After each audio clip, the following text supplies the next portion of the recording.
Hi, I'm JV Johnson, co-host of Beyond Reality Radio with Jason Hawes.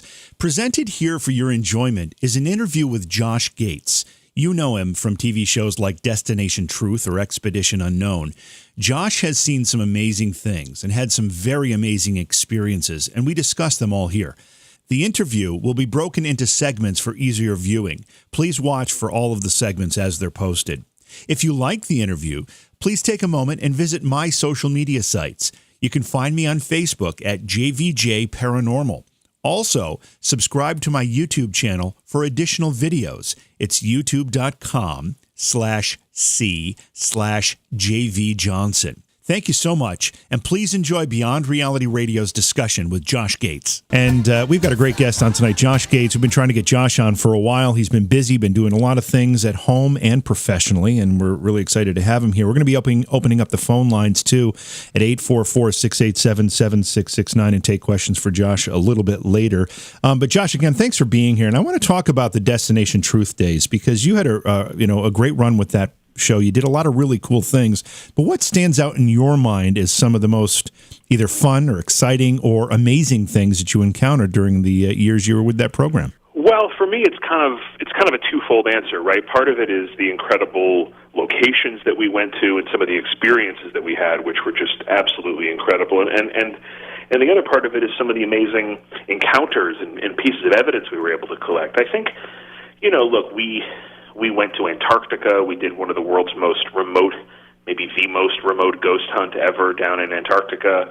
We spent in King Tut's tomb. We went to Chernobyl, Island of the Dolls, the Haunted Forest in Romania. I mean, some really cool locations. And we looked for, these awesome creature stories all over the world. So for me, it's tough to pick just one thing. I mean, I think the experience of going to Antarctica, the experience of spending the night in Tut's tomb, those are things that really stand out for me as just once-in-a-lifetime experiences. And I will say, though, since you left Destination Truth and you started doing Expedition Unknown, you definitely seem to be more, just be able to be more yourself, more open, and just have more fun with it and roll and see what you end up with. Yeah, for sure. I mean, one of the things that I really came to Destination Truth, I think, first and foremost, as a traveler, as a guy who really loved to travel, as someone who was really into history and archaeology, and those are, that's a sandbox that I get to play in a lot more with Expedition Unknown. We get to work with these really interesting explorers and archaeologists around the world, and so that's been a totally different experience. It's just been a kind of a bigger palette of things to look at, which for me has been super fun. In that list of places that you went in your filming for Destination Truth, some of them actually sounded kind of dangerous. Did you ever encounter anything that was dangerous in your travels? Oh, yeah. The whole show was kind of like, and I'm sure Jay can talk about this too. Like, these shows are not, like, planned out, like, okay, here's every single thing that's going to happen. It's like you just get turned loose in some dark, unknown kind of space. You don't know if there's going to be a staircase missing. You don't know if what you're going to encounter in these places. Really, these shows are really authentic in the sense that there's a camera crew following you around in the dark, and you're just seeing what happens. And so, in a lot of these places, I mean, we did a lot of shows in, like, pretty serious wildlife areas. There's tigers, bears, lions, so we had a lot of really close calls with snakes. We got really lucky, on a number of occasions where we came across a snake, or we had a pit viper really close to a crew member, and we just got really lucky with that stuff. And we had a bunch of injuries on the show. I mean, we had lots of folks get banged up from time to time. We sent a few folks home in neck braces and things like that. I mean, it's, when you make a show where you're really just kind of saying, okay, let's go into these locations and see what's going to happen, stuff happens. Well, especially like when you're flying in a plane and a piece rips off and you turn to the camera and say, you won't see that crap on Ghost Hunters. What was that about, Josh? What was that about? Come on, I couldn't resist. I know. That was one of the all-time, craziest things that happened to us. We were on this horrible old Russian biplane in Romania that we were flying in, and I was sitting up in the cockpit with the captain, and most of the rest of the crew are in the back of the plane, and we're flying along, and everything's fine, and then suddenly a whole piece of the roof is just gone. And, like I've said this 1,000 times, but if you're in a plane and then suddenly you're outdoors, something's gone terribly wrong. Josh, you're a very bright guy, but I just can't imagine anybody willingly getting into anything that has the words Russian plane next to each other. I mean, that's just, I've heard too many horror stories about Russian aircraft.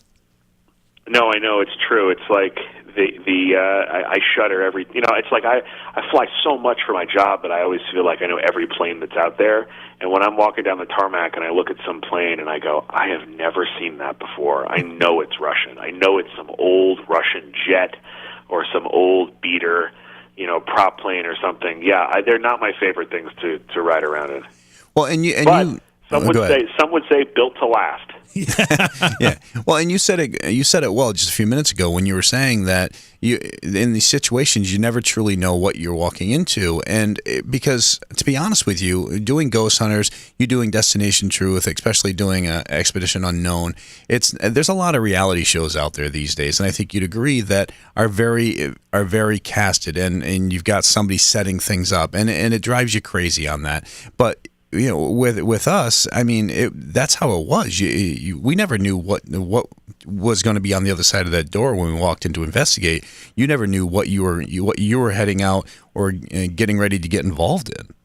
Yeah, for sure. And in fact, it's one of the things that's the hardest to kind of explain to people.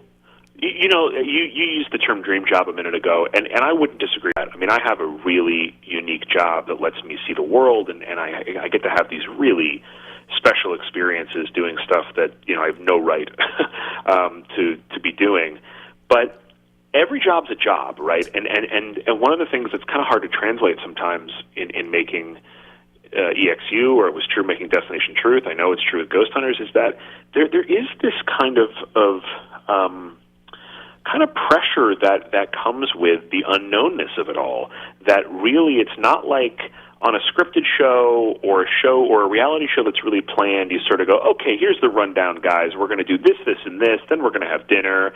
Then we're going to shoot these 3 scenes. Then it's going to be over. You kind of know what your workday looks like. On these shows, you would just kind of be like, okay, let's shut the lights off and point a bunch of cameras at us and just sort of see what happens. And there is this kind of like, this could go on till dawn. This could go on. This could be a disaster. This could be terrifying. Somebody could get hurt. Like, you just don't know what's going to happen. So one of the really, it's also one of the things that makes the job so great. But it is also this really kind of strange pressure cooker, because you go into every single episode with a whole bunch of folks depending on you, looking at you, pointing a camera at you, and you're just like, I don't know what's going to happen here. Like, tonight might be magical. It might be really cool. We might find some incredible evidence. It could be a nothing burger. It could be a total calamity. Like, let's see what happens. It's a very strange workplace. Well, it's true. It's true. I remember we were walking into filming a case down in New Orleans, and we walked into a house supposed to be vacant. And it was Grant and myself, and we walk in, and there's literally crackheads everywhere. And they're flipping out because we're there at the house. And, of course, we never aired that episode, but it's like at that point, you're trying to get out, but they don't want you to get out because they know that you now know they're there and that they're crackheads, right. And they're worried that you're going to tell somebody. So it becomes this whole situation where, and it's a standoff, and you never know what's going to happen. So you always have to be prepared for the unknown. Totally. Josh, tell us about the team, the Destination Truth team. You had some cool people working with you. Tell us about them. We had an awesome group of folks on that show. Destination Truth and Expedition Unknown share some DNA, and I think one of the things that's similar about both shows in terms of the crew is that you got to be a special kind of crazy to want to work on these shows as a crew member, because the fact of the matter is, everything that you see me doing on the show, there's somebody else doing with a 50-pound camera on their shoulder, So, you got to be up for an adventure. On Destination Truth, we had an amazing team of people, some of whom are still with us. Evan B. Stone, sorry, he always makes me fix that. There's apparently a male porn star named Evan Stone. So he's Evan B. Stone. And you're sure they're not the same guy. You're sure they're not the same guy, right? We've verified this. I believe me. I've made every joke in the book. He hates it. Evan's been with me since Destination Truth. He's still working with me on Expedition Unknown. 10 years on now. We've been working together, and he's incredible. He's a guy who he's been on both shows quite a bit. People might remember him from the Romanian forest episode of Destination Truth. He's the guy who literally got blown off his feet sitting in the haunted circle in Romania. This is a guy who will do anything. He will do anything to get the shot. He's just an incredible friend, and that's really how everybody is on the show. We had Rex, who was our medic on Destination Truth, was, sometimes you go to a scripted show or you go to a movie set, and the medic is like, some guy who just like sits in the corner all day and waits for somebody to call him on the walkie in case somebody cut their hand open. Rex is like out in the every night out with us, wearing a camera backpack, running around, like trying to get in the mix and look for evidence. And, he was like an all-star. Ryder, who's, my girl Friday, Erin Ryder, who's my longtime friend and companion from Destination Truth. I don't think I could have made that show without Ryder. She really, talk about a badass. She's just a great producer, super hardworking, and a riot, just like, broke the mold. Like, they don't make people like her. She's just absolutely awesome. Jael was incredible, worked with us for a while on the show. Again, someone who was on the show technically as a producer, but really is out there producing and co-hosting and, and that's true with the team from Expedition Unknown as well. We have this really badass team of folks. Both of these shows take a lot of time out of the year. This is like a second family. You really have to like these people, because it's like living in a submarine. It's like, and the same thing was true on Ghost Hunters. I know it's like these people become like a second family to you. You spend a lot of your year. I spend more time with my crew on Expedition Unknown than I do with my own family. Well, and it's true. It's true. My camera guy, Kendall, he was with me since second season. He ran, for 12 years with me, 10 years with me. And it's just, you are dealing with these people for, 10 to 14 hours a day for, 4 or 5 days a week. And if you're on the road, you're in a hotel and it's the only people you're hanging out with as well. You're going to grab dinner with them. You're doing other things. And, they are truly family. Yeah, big time. All right, so we're going to take a quick break, and we're also going to talk about the new Expedition Unknown 4-part series that's coming up very soon, in fact, and it's a hunt for extraterrestrials, so I'm excited. We are psyched. My kids are psyched. We are waiting for it, Josh. All right, we're going to take a quick break. More to come. You listen to Jason and JV, Beyond Reality Radio. We'll be back after this. Thanks for watching the interview with Josh Gates on Beyond Reality Radio. I'm JV Johnson. Be sure to stop by my Facebook page at JVJ Paranormal. Also, subscribe to my YouTube channel for more videos. It's youtube.com/C/JV Johnson. Thanks so much. We'll catch you next time.